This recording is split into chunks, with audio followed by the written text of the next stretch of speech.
But how do we control the layout from within a container? To show how we do this, let's recreate a 3-column layout from our homepage on our About page here. To remind ourselves how that looked like, let's click on this arrow and then View Page. Let's go home and scroll down.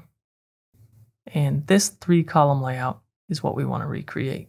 Back on our About page, under this 1-column container and above this 2-column layout, let's click the plus, then the plus again. And we have the choice between Flexbox and Grid. The grid layouts are more complex. They allow for 2-dimensional layouts, best used for product listings, galleries, and intricate designs. But we'll choose Flexbox here.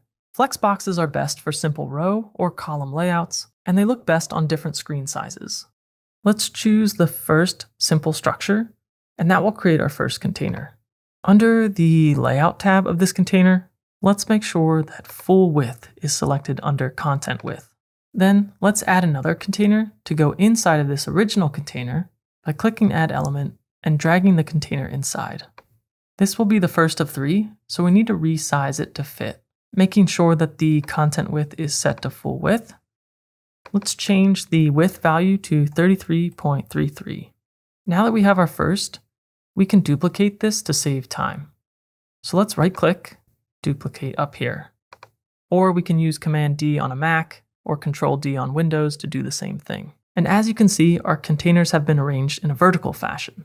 To change this into the column layout that we want, let's click the handle of the main container and then change the direction over here to row horizontal. If we justify the content in the center, we can make sure that they're centered.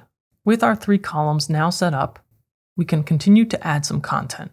I'll click Add Element up top, and I'm going to drag an image into this first column. Then I'll add in a heading underneath the picture, and then I'll add the text editor underneath that. Normally, you would want to add different content in these 3 elements than what we already have elsewhere on our site, but because we're trying to replicate our homepage, I'll add the content that matches. And now this matches the content from our homepage.